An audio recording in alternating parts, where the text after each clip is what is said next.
Good evening, everyone. I hope I'm audible. Please let me know in the message section.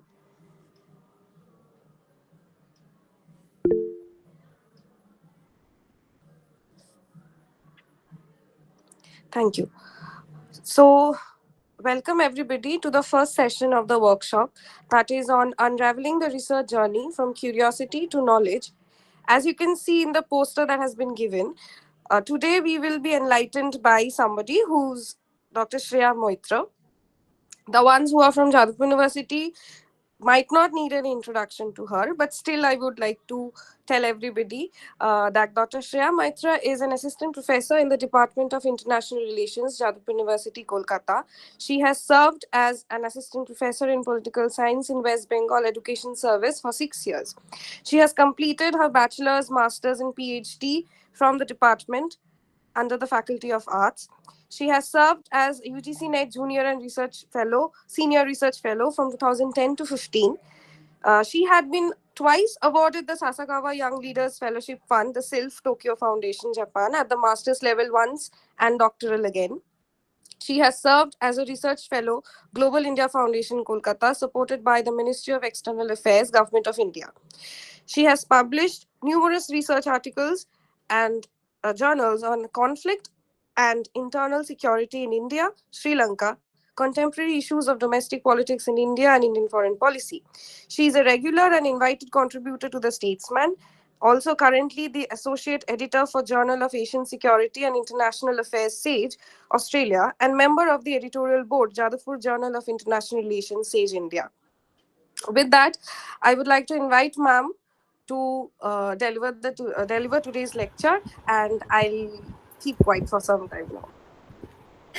Thank you so much, Anisha. Anisha is one of the dearest, most beloved, and one of the most intelligent scholars that we have. She's also extremely empathetic and proactive. Thank you very much for that kind introduction. And I'm really happy to see so many of you joining this methodology workshop, which has become quite a regular affair now for the department. And like you all know that the Jadavpur Association of International Relations has so many of us who are an integral part, who consider Jadavpur University Department of International Relations to be an integral part of our very identity. So I'm very glad that all of you are gradually, joining the legacy of JAIR. JAIR has been extremely promising. It is one of the first official platforms which has brought together so many academics of political science and international relations on one platform together, and they have hosted wonderful, brilliantly insightful and exciting, if I may add, conferences in different parts of India. Having said that, the disclaimer to my presentation or talk or discussion today is this, that I'm trying to take you to the door which will open and lead you into the deep, profound ontological, epistemological basis that is required in research of any discipline in social science. And why I say this is when Otendrio or Nisha, they were conceptualizing this workshop, we were having some preliminary discussions like we do. They are more like my friends and associates. So when we were talking, it came to our minds that many a time what happens is that research scholars, when they opt for a methodology workshop, the first brush is a bit disconcerting. It's a bit disturbing. Disturbing in the sense that it can be a bit intellectually bogging you down into too many terms and references which you may not immediately be able to grasp or fathom. So what we thought would be a good way to initiate you to this methodology workshop, which is going to span over a few days, and you're going to hear some of the luminaries of not just international relations, but also fields which are related, fields within social science. So what I wanted to do with all of you today was to initiate you in a very soft and gentle manner to the world of research. And why I say this is because um, we are primarily all students of social science, right? So we choose social science over commerce, over science. Some of you may have, had economics, mathematics, statistics, that combination when you were in school. Uh, but when we chose social science, we opted for a very specific thing. We opted for society. We opted to understand society better, right? And as a student, you have a lot of questions, but you don't always have the outlet. Uh, I'll just very cursorily use a few, sentences in Bengali, and don't worry, I'll repeat them again in English so that none of you have the problems in understanding or following this talk that I'm giving. Uh, Many of you, when you were in school, maybe you wrote very good essays. তোমরা হয়তো খুব সুন্দর প্রবন্ধ লিখেছো, বা তোমাদের হয়তো এটাও মনে হয়েছে যে কোনো একটা প্রতিযোগিতায় গিয়ে আমরা পার্টিসিপেট করি, আমরা সেখানে গিয়ে সমাজের সম্বন্ধে, রাজনীতির সম্বন্ধে, উন্নয়নের সম্বন্ধে, এইসব সম্বন্ধে আমরা নিজেদের কিছু কথা তুলে ধরি। মেবি ইন স্কুল, মেবি তোমাদের নিজেদের পাড়ায় যখন কোনো ফাংশন হয়েছে, আমরা যেরকম আবৃত্তি প্রতিযোগিতা করি, গান করি, নাচ করি, সেরকমই there are a lot of academic outlets that we get. But what happens is that আমরা স্টুডেন্ট হিসাবে, as students, we often tend to repeat what we hear or what we are told. You will see this, that and I mean, this is, those of you who are studying political science, এটা তোমরা immediately বুঝতে পারবে, this is a form of political socialization. যে আমরা school কলেজে নিজেদের বাড়িতে যে কথাগুলো শুনছি, যেই কথাগুলো আমাদের বোধ শক্তিতে আমাদের ঠিক মনে হচ্ছে, the ones which we rationally think to be correct or normatively right. It may not be factually correct, but it may be normatively right. We tend to choose that and we tend to repeat that, right? But the world for a scholar is different. And that is the point of my submission to you today, that when you have opted to participate in this workshop, you have already decided that you want to be a scholar. Maybe you are already a scholar, or maybe you have decided to develop that potential within you, which will help you make the transition from a student to being a scholar. And that, my dear friends, is a very, very crucial, very joyous, but very interesting transition that you will learn. এই পড়ুয়া থেকে গবেষক হওয়ার যে রাস্তাটা, এই রাস্তাটা কিন্তু তোমাদের সবাইকে নিজেদের মতন, it will be a very personal journey. তোমরা সবাই নিজেদের মতন এই রাস্তা দিয়ে হাঁটবে, নিজেদের অভিজ্ঞতা হবে, নিজেদের সমস্যা হবে, সেই সমস্যার সমাধানগুলো তোমরা পাবে। You'll be able to solve your own problems. But my job today, at least in today's discussion, is to just hold your hand and take you to that door which will make you enter the world of research. Okay. So having said that, if my laptop allows me, hopefully it will. Technical glitch has subsided and it's working. Is this PPT clear to all of you? I mean, can you see it? Is it visible? One yes or no in the mic would be good, because I'm not on the other screen anymore. Can you see it? Yes, Okay. Yes, ma'am. Perfect. Thank you so Yes, much. Thank you. ma'am. Thank you so Yes, much. ma'am. Right. So right at the outset, let me just correct this here as we talk. So unraveling the research journey from curiosity to knowledge. Now, this, all credit for this title goes to Atindru and Anisha. They have summed it up beautifully, the discussion that we had, and what I was trying to do in this first PPT or first discussion of mine. They have summed it wonderfully. Unraveling the research journey, how we embark ourselves on a research journey. আমরা কিভাবে বুঝবো যে আমরা একটা গবেষণার বিষয় নিয়ে কিভাবে এগোবো। So my first submission to you is, when you start as a student of social science, you don't know whether you have a research topic or not. এটা বলা খুব শক্ত। আমি যদি আজকে একটা ফার্স্ট ইয়ার স্টুডেন্টকে, if I get hold of a first year student and then I say যে what do you want to research on, maybe 9 students out of 10 will not be able to tell me what they want to research on. But if I slightly reframe that question and if I say that what are the things in society which bother you, কোন জিনিসটা দেখে তোমাদের অসুবিধা হয়, যন্ত্রণা হয়তো হয় না, কিন্তু তোমাদের একটা কৌতূহল হয়, বা তোমাদের মনে হয় যেটা ঘটছে সেটা ঠিক না, what is happening is not correct and somewhere it is disturbing you. Okay, if I say that, then I am sure many of you will be able to quickly come up with 4 or 5 issues, right from those which very personally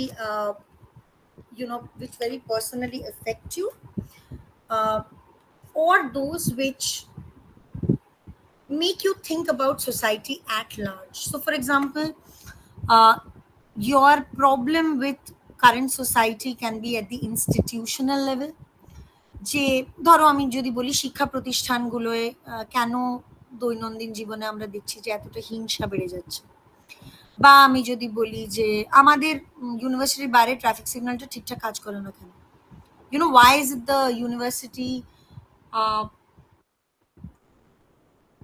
progressively or rather regressively displaying more and more violence among students.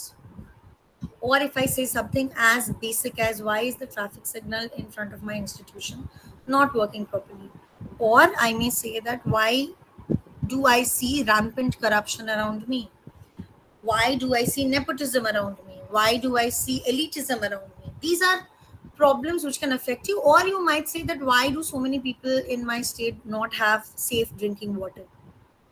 You understand what I'm saying? So it is, there are problems which we all see, which we all read about, which we all hear about, but a problem does not know a discipline. It will be very wrong for me to say that not having safe drinking water is a problem of sociology, or poverty is a problem for economics, or a traffic signal not working properly is the problem of either mechanics or it's a problem of legal practitioners. No, a problem does not know any discipline. But if a problem bothers you, if it worries you, if it makes you wonder, if you can understand the problem better or not, why does this happen, why is it happening, then you know that you have a topic which is worthy of research potential at your hands. Okay. I hope, one sec, I'll just check with my window. I hope there's no problem with the volume or anything, because I just took off my headphone. Is it causing a problem? No, ma'am. You can all hear me, right? Right. Okay. Yes, ma'am. Okay, great, thanks. So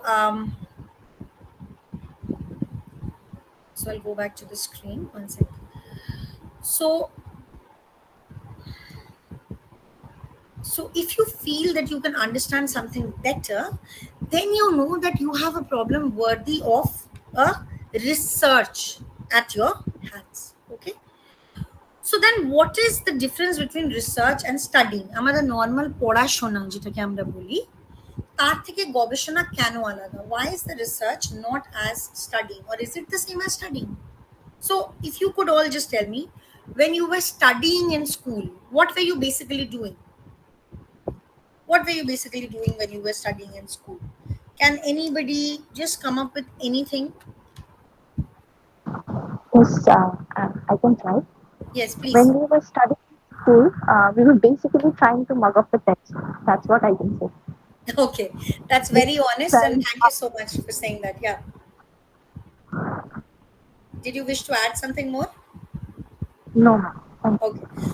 So very rightly, or I don't know, very, very sarcastically, what you have said is that you had a few textbooks, maybe one, maybe two, maybe up to three, and you were basically trying to read everything in that textbook, and the answers to all your questions were in that textbook. And if there was anything which was making you think outside your textbook, then they were usually the essays that you got in English or in Bengali or in Hindi or in your regional language. We all had this, right? That in, in vernacular, we had this essay, one essay that you have to write on dowry, one essay that you have to write on the environment, one essay that you have to write on the weather in Kolkata, stuff like that. So these were the things which were outside of your uh, textbook, but these again were scripted in a way, right? Because you knew for how much marks you would have to write an essay. তোমাদের কখনোই এটা বলা হতো না যে you will only have 50 marks worth of questions from your textbooks, and suddenly you find that 40 marks questions are there and one 10-mark essay is there. এটা তো কখনো হতো না. This never happened. So everything is scripted when you are in school. So when you are a student, one way of saying this is you always know what is the right answer. You understand what I'm saying? That you always know there is a right answer, even though it may not be mathematics, it may not be 2 plus 2 is equal to 4, but you still know that for every 2 mark, 1 mark, 5 mark, 10 marks question, there is one right answer which you are supposed to write. How well you write it, how much you write, what is the word limit, whether you exceed the word limit or you don't exceed the word limit, all that is of course there, but there is always a right answer. Similarly, when you are in a college or in a university, you are given certain specific readings for specific topics. So for example, if you are studying the Indian freedom movement, you will be getting politics of India since independence, you will be getting modern India. If you are studying economics, you will possibly be be told Rudradat and Sundaram are like the first book that you start with. You study Durkheim, you study, for you study Marx, you study Das Kapital.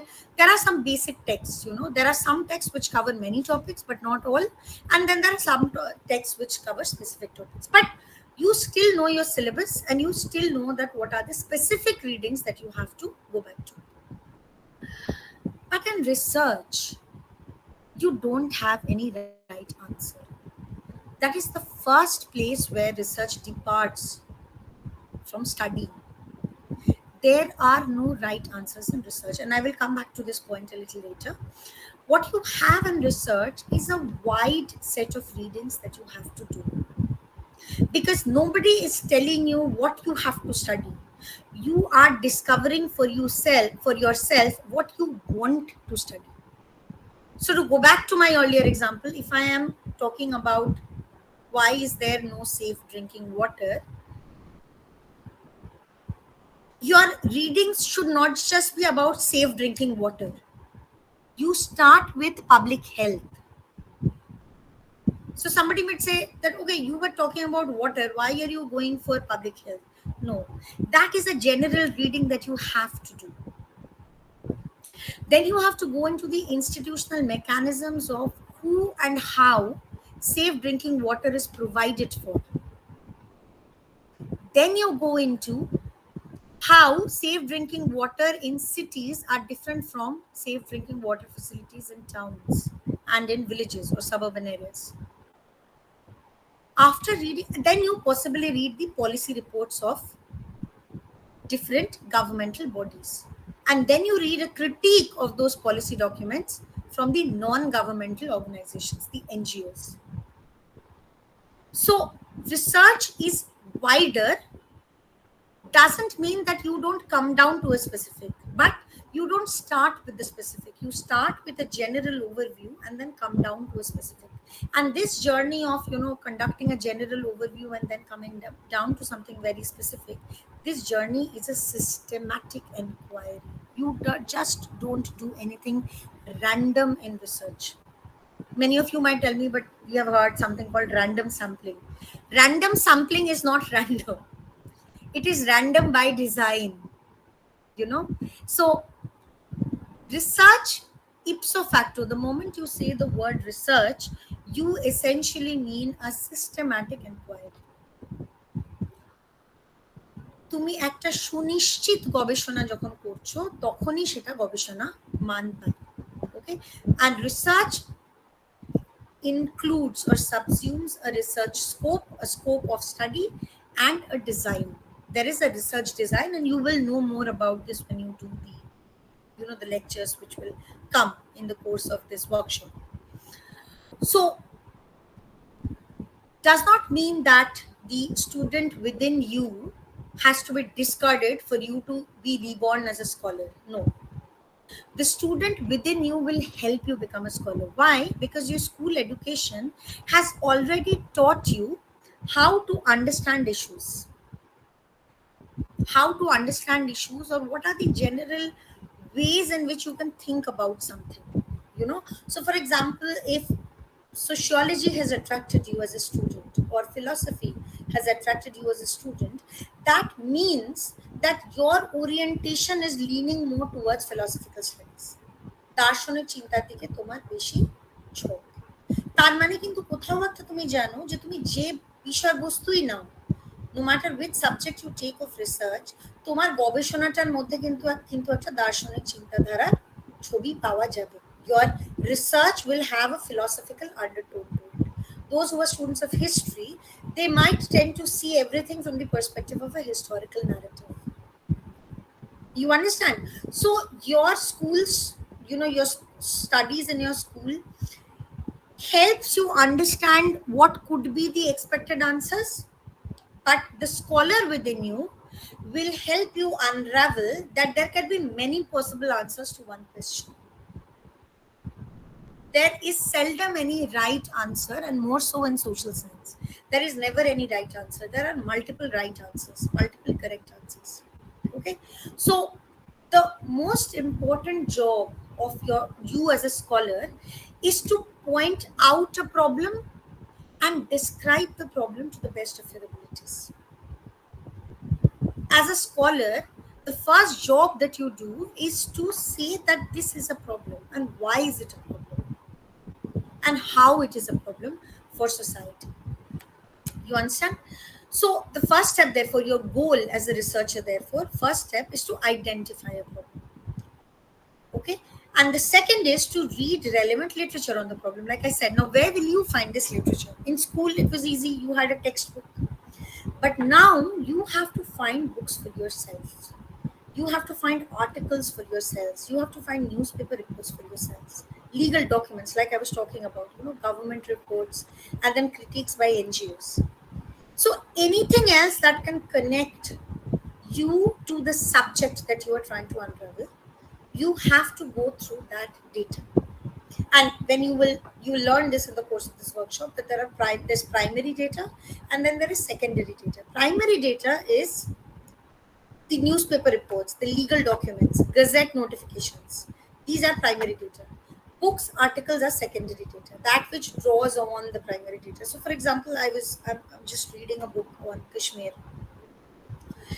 and in that, one of the greatest merits of the book is this, that it draws entirely on primary research, archival research, primary documents, newspaper reports. So if I say that my research is based on secondary resources, it doesn't mean that the book is bad, or I'm just repeating somebody else's analysis. No, I'm trying to understand the problem through the eyes of another person who is a specialist on that problem. Okay, so I am trying to understand the problem through the eyes of another problem. But the main question that you ask as a scholar is, what has that person done to write the book? If that person has just written, a subjective piece, she khali nijer মন্তব্য করে গেছে বইয়ে, এটা হওয়া উচিত, এটা ভুল, এটা ঠিক, এবং তার মধ্যে তুমি খুব একটা কোনো তথ্য পাচ্ছ না, you are not finding facts, you are not finding opinions of other scholars, তাহলে কিন্তু সেই বইটা আমি বলতে পারি it's not a good source of your research. But if a book is based on primary data, and if a book is making an assumption, or if it is coming up with insights, যে বিশ্লেষণটা, সেটার মধ্যে যদি তোমরা একটা কোনো নতুনত্ব পাও, if that critique, if that examination is unique and you find a logic to that, then you know that you have a credible secondary source. So this is, I think, the most important goal of a researcher, that you find the right books, the right articles, and these books and articles will take you to the primary research. For example, যদি আমি দেখি যে একজন একটা বইয়ে, কাশ্মীরের বইটাই ধরো, আমি যদি দেখি যে গ্রেটার কাশ্মীর বলে একটা নিউজ পেপারের উল্লেখ বারবার আছে, if I see that Greater Kashmir is a citation that the author has used again and again, that means that it is my job to check out Greater Kashmir as a newspaper, because it might mean that Greater Kashmir has a good coverage on the issue that I am trying to study on Kashmir. All right. So when you have studied a wide amount of literature, why this is important is that when you have studied a wide amount of literature, then you find that one specific question or one specific theme that disturbs you, where you say to yourself that I cannot understand this issue sufficiently, or I cannot find answers to this particular question that I have, or from whatever has already been written, I cannot explain this. I am not getting a sufficient explanation. For example, I'll tell you my own research experience. When I was a SIL fellow, Sasakawa Young Research Fellowship Fund fellow, and this was my MA days, my postgraduate days as a student of IR. Uh, I was I was going to apply for the fellowship. I was, going to see if I can win the fellowship and manage it along with my MA. But I was wanting to work on an issue which essentially involved refugees. Okay.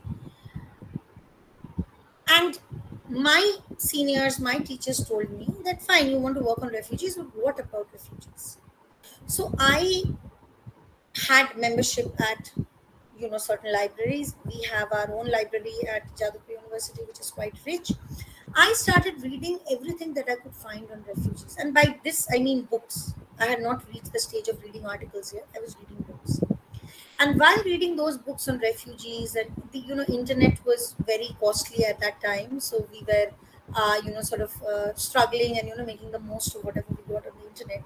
What I found was that what actually is disturbing me more is not the plight of refugees, but it is the plight of internally displaced persons. Those persons who do not cross a boundary, who do not go from one state to another, but have to migrate within their own country again and again and again because of some reason. So the next question that I asked myself, okay, so what are the reasons because of which they have to migrate within the country? And I found that there are natural catastrophes which force them to migrate. There are development projects which force them to migrate. There are employment issues which force them to migrate. So then I reached these two categories, that for IDPs, internally displaced persons, there is forced migration and there is voluntary migration. So within forced migration, what are the reasons? Within voluntary migration, what are the problems? Because if voluntary migration would have been like, okay, I'm happy with where I'm going, then it wouldn't have been an issue, right? It wouldn't have been a problem. But even within voluntary migrants, there are problems, there are issues, and those issues are mainly of compensation and resettlement.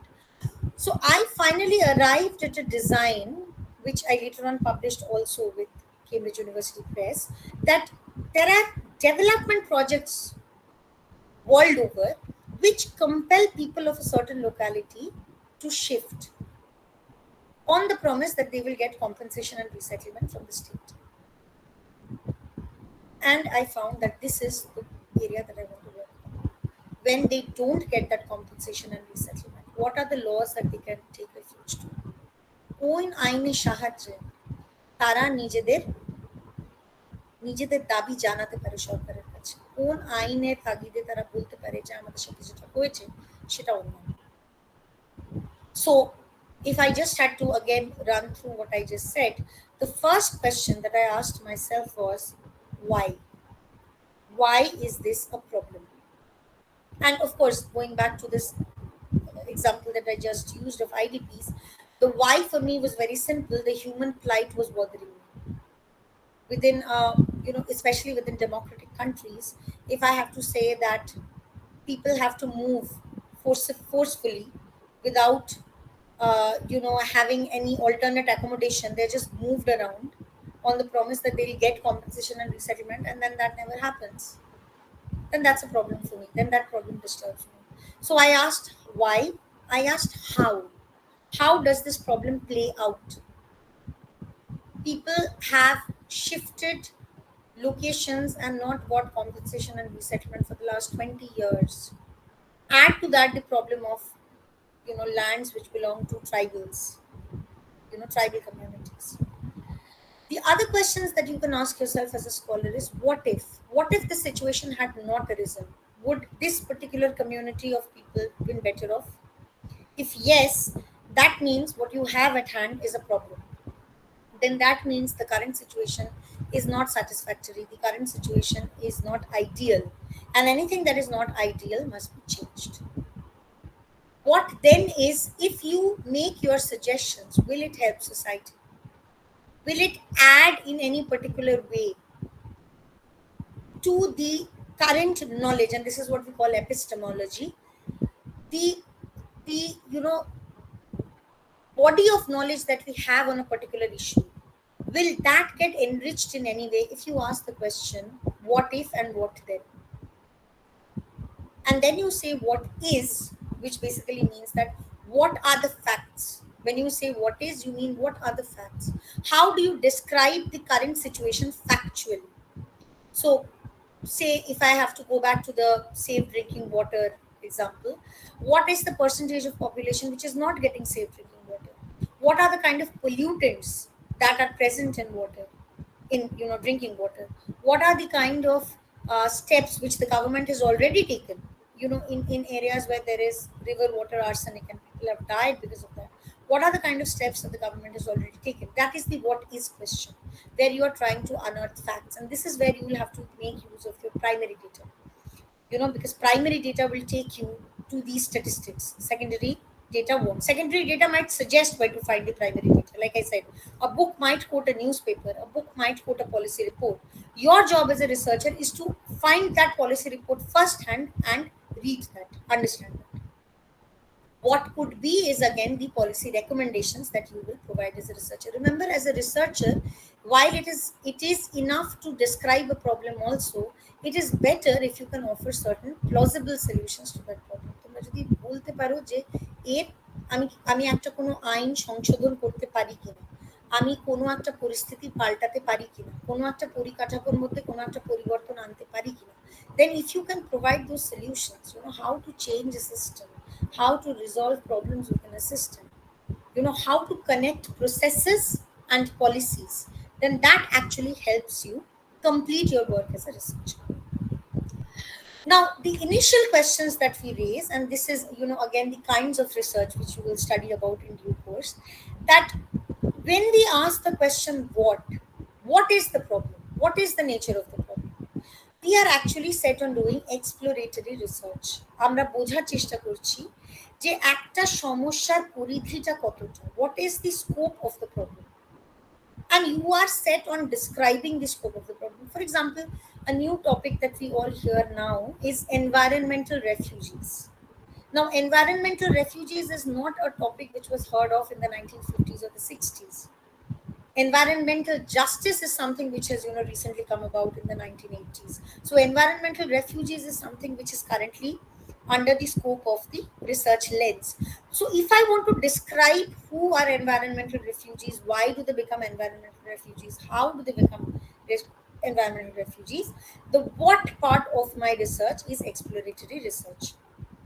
When I say how or why, that is critical research, because আমি কখনোই বলতে পারি না যে একটা মানুষ একটা refugee হয়ে যাচ্ছে without actually blaming someone. I will have to blame a situation, I'll have to blame politics, I'll have to blame the state, I will have to blame the neighboring states, and the moment I do that, the moment I judge who is to be blamed, I am entering into critical research.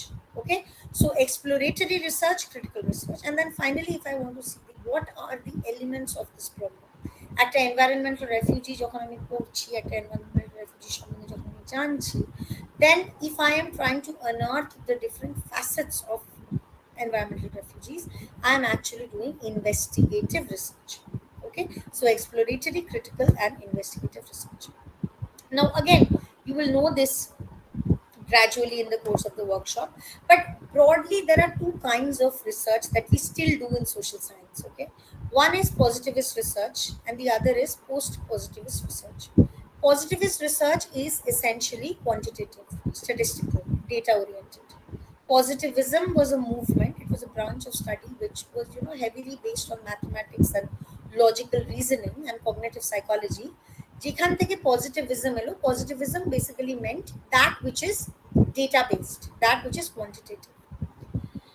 And positivist research was dominant during the 40s, 50s, 60s. This was, of course, also related to the Cold War context because the Cold War was going on at that time, and ওই সময় একটা যুদ্ধের পরিপ্রেক্ষিতে তোমরা বুঝতেই পারছো, প্রথম বিশ্বযুদ্ধ, দ্বিতীয় বিশ্বযুদ্ধ, তার সাথে সাথে যখন ঠান্ডা যুদ্ধের কথা আমরা বলি, first world war, second world war, and the Cold War, when we say, we know that war requires data, war requires statistics.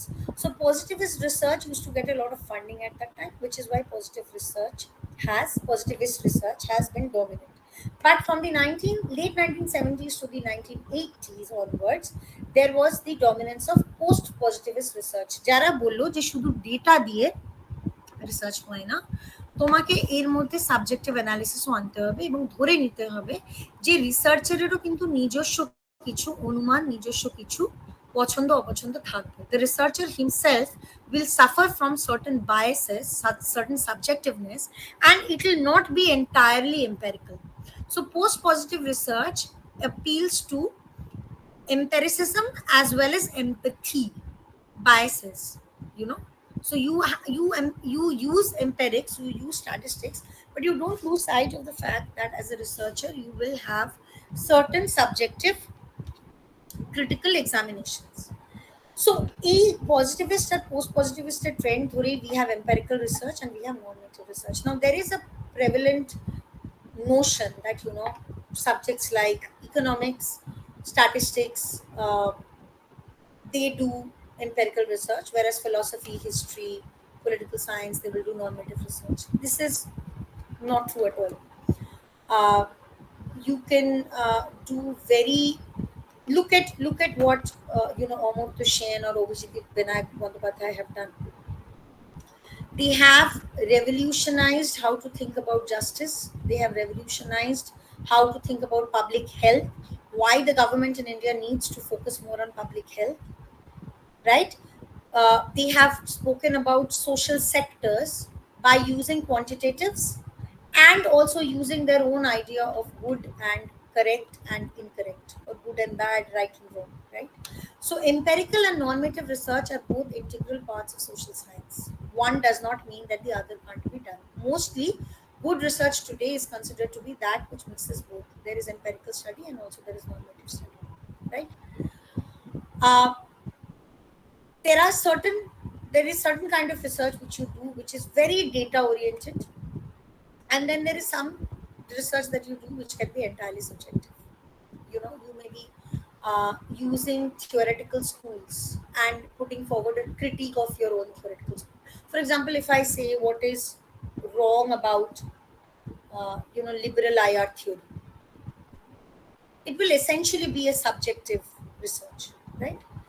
So quantitative, qualitative is again the same way of saying that you can do research which is data specific and you can do research which is normative, or that which has a philosophical quotient of good, bad, right, wrong.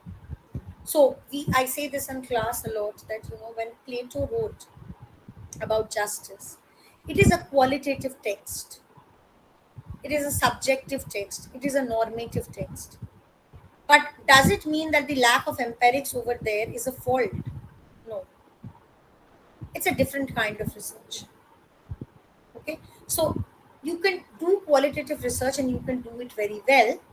You can also do quantitative research and you can do that very well, or you can use both.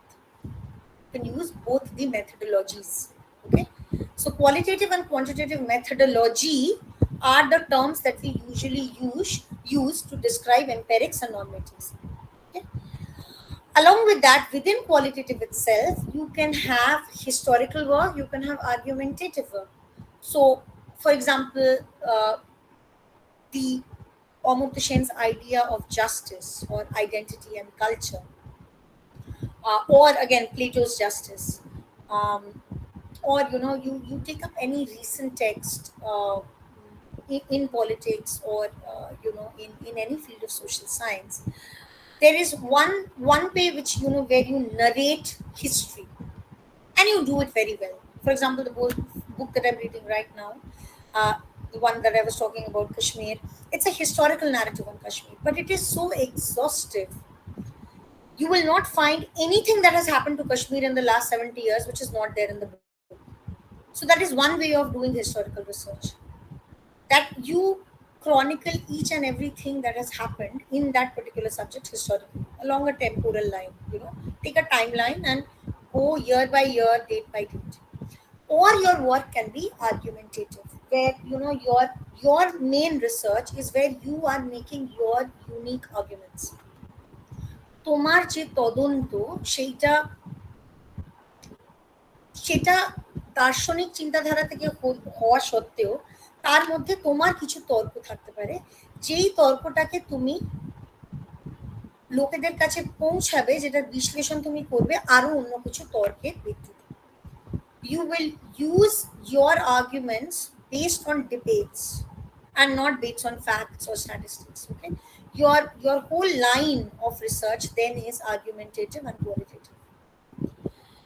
Now, again, there can be theoretical work which is purely theoretical, and then there can be theoretical and field based. For example, my own work was on securitization, my PhD dissertation. It is on securitization theory, which is a very specific theory in international relations on security.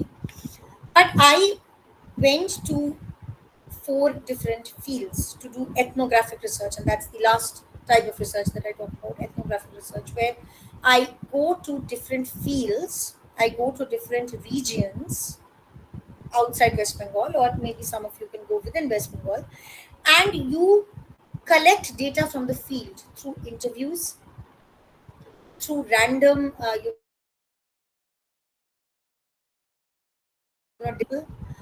you collect local archival material. So for example, if I am going to Dimapur and I am getting hold of a publication which is written by a Naga on the Naga insurgency, and it is published only in Dimapur, it is not widely available in the rest of India, that is field based work.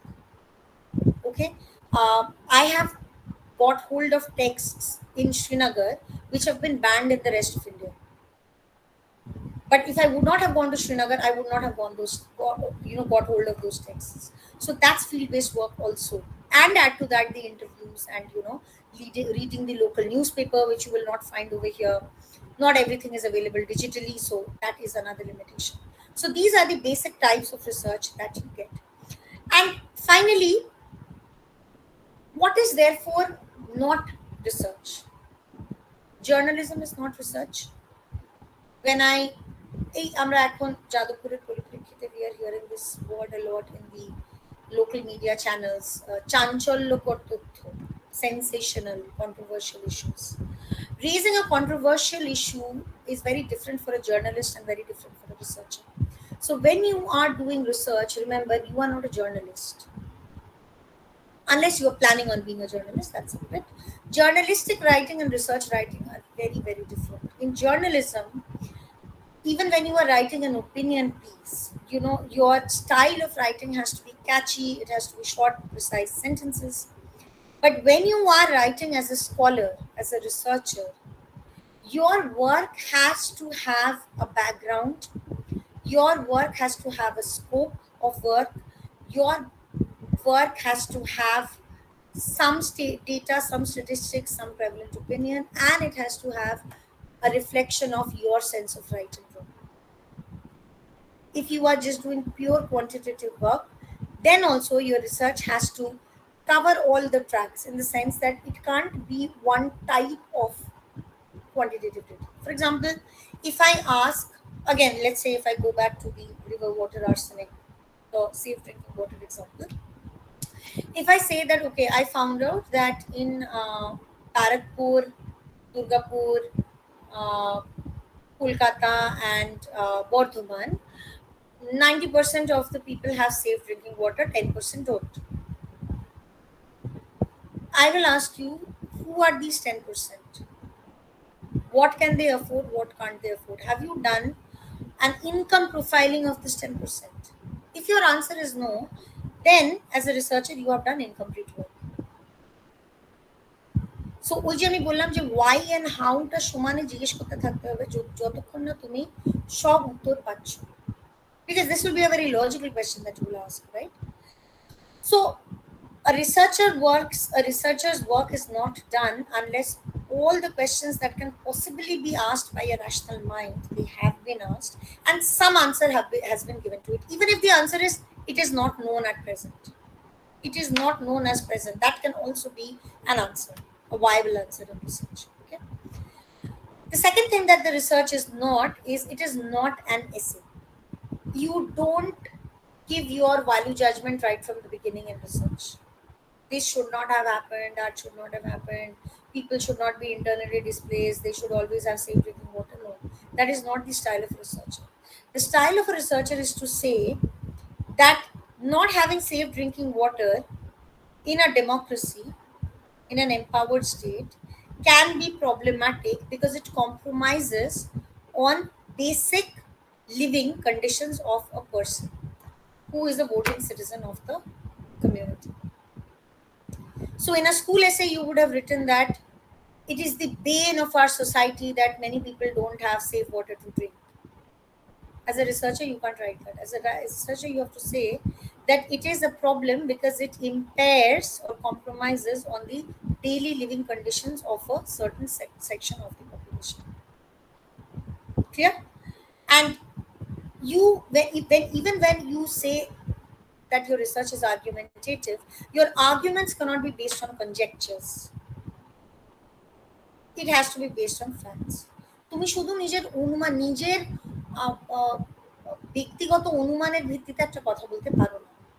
তুমি যখন তর্কও করছো, সেই তর্কের পিছনে কিছু তথ্য থাকবে বা অন্য কোনো তর্ক থাকবে যেটা কোনো গুণী মানুষ বা জ্ঞানী মানুষ বলেছে। You can quote Amartya Sen's argument and say that I agree with this, but you can't say that this should be done or this may have happened. That's not research. Okay. Also, it is not a debate based on ideas. You know, when we have done debates in school, when we were speaking on anti-dowry, you know, we have said things like it traumatizes a person. So many people die, they commit suicide. But when you are doing research, you are not just throwing around ideas. You have to give certain facts. If you say many people die because of dowry, you know, dowry-related issues, you have to give what is the percentage. You know, you have to give a certain sense, or you have to at least say that the incidence of dowry related deaths have increased in the last 20 years. That's a sense, that's a theoretical argument, because you are not giving facts here, but this is a researcher's line, that the incidence has increased over a period of 20 years. Okay. Again, it is not a memoir. When I say memoir, I basically mean that, you know, like when I say that um, the book Discovery of India, many people say that it's Nehru's memoir. You know, it is almost like his autobiography. It is. Gandhi is my experiments with truth. It's an autobiography. Your research can't be that. You may be inspired. You may want to write about the possibility of Ram Rajya today, you know, following Gandhi. But you can't write my experiments with truth because it might sell as a book, it will not sell as research. Okay, so if you read, this A State Without a Nation by Fali Nariman. Fali Nariman is one of the most senior leading lawyers that we have in the country. If you read that book is as much his autobiography as it is a commentary on the Indian judicial system right now. You know, and you may be of any discipline, but I'm sure that book will interest many of you, you know, especially those who are interested in legal rights. So Fali Nariman's book, you know, is a good example that when you do thorough research, It is not just about what you experienced or what you thought was the right thing to do. Fine. Also, going to the other end of the spectrum, it is not a legal statement. When you're doing research, it doesn't mean that it has to be completely devoid of your personal sentiments only based on facts. No, you have to draw on law, you have to draw on facts, but you basically give your own sense of right and wrong ultimately. But you don't say that by saying that, okay, I don't like the fact that there are IDPs in this country, I don't like the fact that people don't have safe drinking water. No, you say that this situation should be turned around because public goods should be widely available to everyone. Compensation and resettlement are the basic legal rights of those who have been internally displaced due to a project by the government. Okay, and finally, it is not a simple prose. A research writing, or a dissertation that you write, that is not just a simple prose, where you write very simple, precise sentences and get it. Research has to have a profundity to it. একটা গাম্ভীর্য না থাকলে, একটা depth না থাকলে, researcher কাজ কিন্তু incomplete. Doesn't mean that you confuse the reader, but it does mean that you have to have a certain degree of profoundness. তুমি একটা সমস্যা, তার গভীরতা, তার তাৎপর্য, তার প্রাসঙ্গিকতা তুলে ধরছো. You are putting forward the relevance, the depth, the range of certain problem. For that, you have to make your dissertation profound. And finally, or I mean, why just a dissertation, even an article? Finally, when you are dwelling on what skills you will need. The first skill, like I told you, is the curiosity. You will have to be curious about a subject. There has to be an identifiable problem that stirs you from within. যেটা তোমাকে কোথাও একটা নাড়া দিচ্ছে. Language is very important. You can write in Bangla or you can write in English. You can write in your vernacular languages if you find the right outlet for it. Unfortunately, even today we don't have too many, journals which are discipline specific but available in vernacular languages. Mostly it's English. So command over the language that you're choosing to write in is very important. If you have language issues, if you have grammatical issues, and we find many students have these issues, please attend to them immediately. Doesn't mean that you go join a course. Read good books. By reading good books, by reading the newspaper regularly, your command over research writing will come. Your command over the language will come. Okay? And while I said I know that journalistic writing is very different, English is English, Bengali is Bengali. Incorrect and correct will always remain incorrect and correct, right? And finally, the command over facts. You have to have your facts right. You can't, for example, I can't say that Narendra Modi's first term is still continuing in India. I have to know that in 2019 he came back for a second term. I have to know that this was the first time in India that a non-Congress government was getting elected for the second time, and it's like a monumental thing. You understand? So I may be a critic of the Modi government. I may be writing about the Modi government, criticizing the Modi government. But this fact I have to know correctly, that he got a landslide victory in 2019. NDA got a landslide victory in 2019. Existing literature, like I said, the secondary books and the articles, you have to know what is being written over there, what is the prevalent notion schools of thought over there. You have to have empathy and compassion towards whatever you're writing, even if it is theoretical work. You have to feel that you understand what you are wanting to research on. You have to have the willingness to travel and uncover new dimensions. Many students post-COVID, I found, even though they were engaged in MPhil PhD dissertations, they were unwilling to leave their laptops. They didn't want to go and get membership in libraries. They didn't want to come and visit libraries and institutions. Because I'm sorry, is there a message? I'll just go back to it. Did somebody write something? Okay, no. So it is very difficult to do research based only on digital media. You have to go and seek institutional membership. You have to go and read books, because unless you do that, the thing that compromises it the most is your depth of research. That will get very seriously compromised unless you are willing to read books and literature. okay, the current literature. And finally, like I said, I mean, even field-based work you should be willing to do if you want to do holistic, complete research. The ultimate goal of your research, therefore, should be knowledge building, and you will get acquainted with these terms: how to contribute to ontology and epistemology, how to contribute to the body of knowledge, and how to contribute to the creation of creating a paradigm, how to create paradigm of knowledge.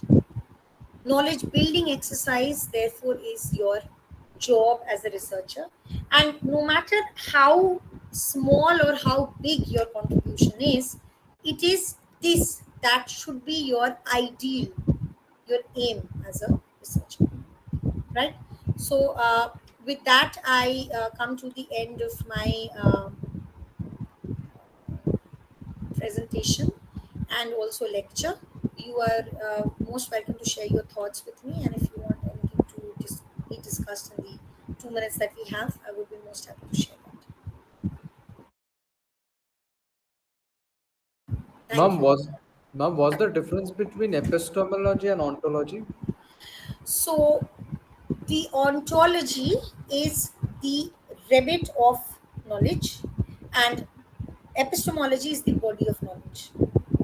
All right. When I say, so there are three words that you will get repeatedly in your research.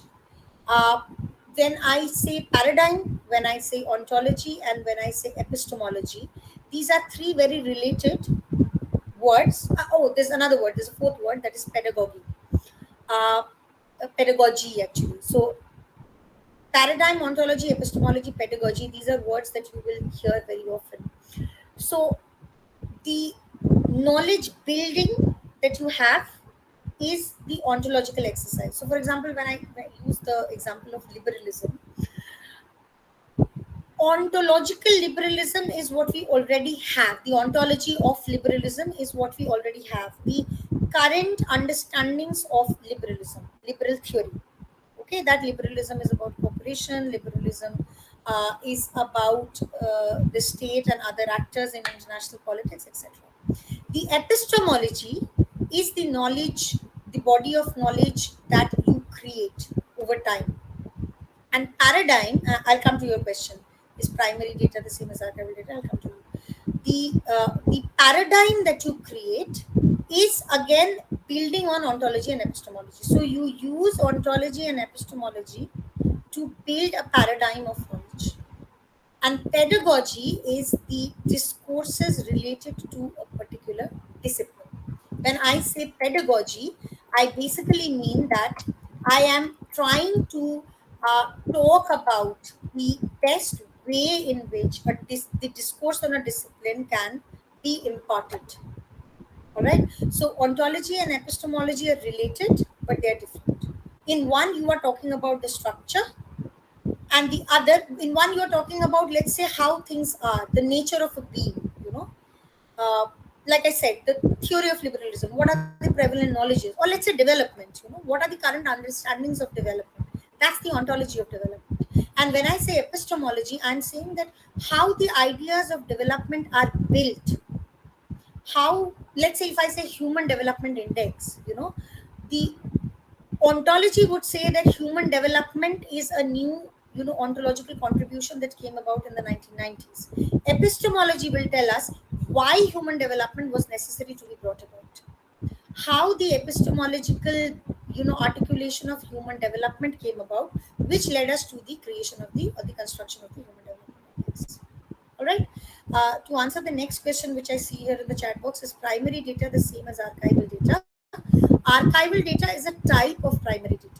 So when I go into the archives, suppose I go to the National Archive of India, or I go to the National Library and I look through the Gazette notifications which have been archived over there, that is a source of primary data.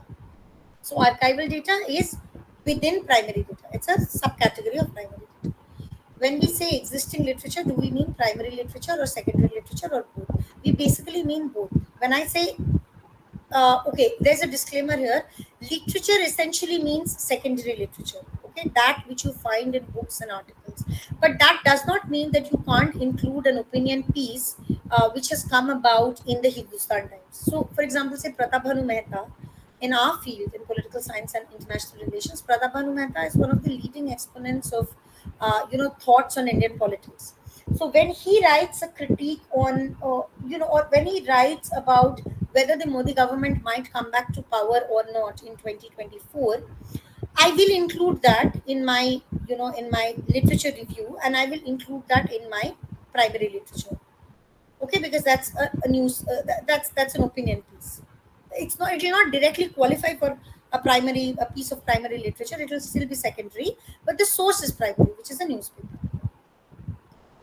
Kindly repeat the HTI example once more with regard to ontology and epistemology. Okay, so the ontology would tell me about human development, how the idea of human development exists over and above the issues of, let's say, modernization theory, sustainable development. Why, despite the ideas of sustainable development, we have the ontology of human development. It will tell us that the ontology of human development is within the ontology of development as such. And epistemology will tell me that the human development index was constructed because the idea of human development needed quantification. So epistemology is knowledge building. Ontology is the nature of things. Ontology is what you see, the existing scope. Epistemology is how you are building that scope and how you are adding to that scope. Okay. How do we avoid from? Wait, there are more questions here. Okay, is theoretical and field-based research in theoretical and field-based research are statistical data included?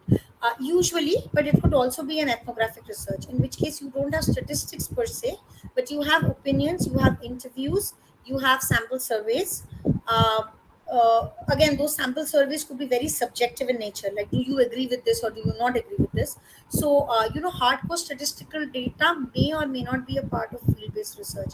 In theoretical research, you can include statistical data, but that will be a very different kind of theoretical work. Where either you are trying to discredit the ontology of a prevalent theory. Here, I use the word ontology. Suppose I'm trying to discredit the whole paradigm of development. Modernization as development. Then I can use statistical data. Where, let's say, a very good example for IR students would be game theory. Game theory, and what the kind of studies which came out of game theory were all statistical data intensive. And you will study about game theory probably in your second year or in your third year when you study IR theory. But game theory was heavily statistical. So the answer to that will be, it may be included, but usually, if it is purely theoretical or field-based research, there is scope for ethnographic research also. Ma'am, how do we avoid bias from creeping into research? We can't avoid it. That's the post-positivist summation, that you can't avoid your personal bias, but what you can try to do is you can convert the bias into your normative sense of right and wrong. Instead of saying that I like this, I don't like this, it's better to say that this is right and this is wrong, and then justify why it is wrong. Okay. Okay, while writing a research proposal, do we need to mention in terms whether we are using an argumentative or quantitative or whatever? Yes, absolutely. When you are writing, and you will study about this in the methodology course, there is a separate section. In fact, tomorrow I will talk. This is my lecture for tomorrow, where I tell you about the basic structure of a research proposal. So remind me about this question again. I'll talk about this tomorrow again. That there is a separate section on methodology that you have to elaborate on. Ma'am, in post-positive research, you mentioned that unlike positivist research, the former is expected to have its biases. By biases, do we mean a trend of historicism, or do we mean the author's background and his reflections in his research? It can mean both, actually. It can mean that the author is himself or herself a product of a certain historical episode and will include that in the research. It can also mean that, depending on the way in which, for example, again, if I go back to my example of Kashmir, a Kashmiri will tell you outright that, oh, you are from India. But if I am from Calcutta and I'm researching on Kashmir, I will not go to Kashmir thinking I'm going outside India. You understand? So if I am doing research as a researcher, my job is not to let that bias come in. But in my work, if I am a Kashmiri, my angst against the state is bound to get reflected. Whereas if I'm a non-Kashmiri, I may make a passionate plea for the Kashmir case, but I will still not be a Kashmiri making a plea. So, the bias, the nature of the expression of the bias would be different. Would you please repeat the difference between paradigm and pedagogy? So, paradigm is when you have created a body of knowledge which means something for a particular period of time, and pedagogy is relating to a discipline within social science. Okay, what are the ways to teach a certain discipline? For example, if I say that the ways to teach uh, politics would be from the vantage point of human rights, would be from the vantage point of political sociology, would be from the vantage point of political thought, would be from the vantage point of international relations, would be from the vantage point of Indian politics, then that means that I'm using different pedagogical references. Whereas if I say that I am creating a paradigm of development, that basically means that I have a certain understanding of development which is relevant for now and for some times to come. All right. Okay. How to use ethnographic method in development studies? I'm pursuing PhD in economics. Okay. So you can use ethnographic research and development studies if you have a case study. Then if you go to that particular field, where you are basing your case on. So, for example, if you are doing pure theoretical research on development studies, then also you would possibly need to trace the trajectory of how understandings of development evolved, say from the 50s to the 60s to the 70s to the 80s. So if you do that, and if you take up a certain case study, say a case study of the different kinds of development planning which was meted out to the urban dwellers and the rural dwellers, you can go to two sites, one in the urban space and one in the rural space, and you can take certain interviews, be a part of these places for a while, and then see how development for the people have played out at a very personal level. Okay. Ma'am, you originally mentioned that a person researching on any topic is on his or her own and doesn't have the usual guidance found in schools or years of learning. In that case, what is the dynamic between a supervisor and a PhD candidate? Well, it should be one of unconditional support and affection, and it should be one of constant guidance no matter what hour of the day. But what does happen is, and I'll tell you this frankly, that between a PhD supervisor and a candidate, a lot of times differences of opinion do crop up. In that case, a balanced or a rational supervisor would, you know, allow your opinion to prevail because it's ultimately your research.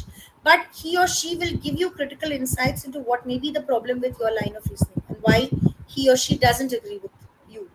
All right. So if that is there, you know that you are being respected as a scholar. However, if that is not there, and if you feel that you are being bullied into some school of thought, then that's unfortunate. But usually, PhD supervisors, take the opinion of the PhD candidate very much into account. Okay, thank you. So, if there are no further questions, thank you so much. If there are no further questions, I would leave you with your thoughts, and tomorrow we meet again, and I'll discuss the best way or the best possible way of writing a research proposal. Okay, same time we meet here. Thank you so much. Otendrio Nonisha, may I take your leave? Okay, sure. Ma'am, I was Yes, supposed to give you an official vote of thanks, so I will do that. please do. Most, I'll Because be very glad if you do. it is really, it's a pleasure that I'm getting this opportunity to thank ma'am on behalf of the department, the school, and JIR, of course. Research has always been a very troublesome concept for me, myself being a research scholar. But I clearly remember we had a workshop in our department where ma'am had taught us, uh, given us insights on how to produce citations and references in a research paper. And that was the first time I thought that, okay, things can be easy as well. So, ma'am has this unique way of making things as attractive and simple as storytelling. Today was nothing different, and I hope everybody feels so. Thank you, ma'am. Thank you so much. It was really good. Looking forward to listening to you again and again and again. Thank you so much. Thank you very much. It's lovely to be amongst all of you. Thank you very much. I'll see you again. In case you get bored, then you let me know. We can do this in a more discussion style also tomorrow. Okay. Okay. Thank you. Thank you. Bye bye. Good night to all of you. I'll take your leave Good then. night, ma'am. Good night. Thank you. Bye bye. Thank you, Thank you, ma'am. ma'am. Bye bye. Thank you, ma'am.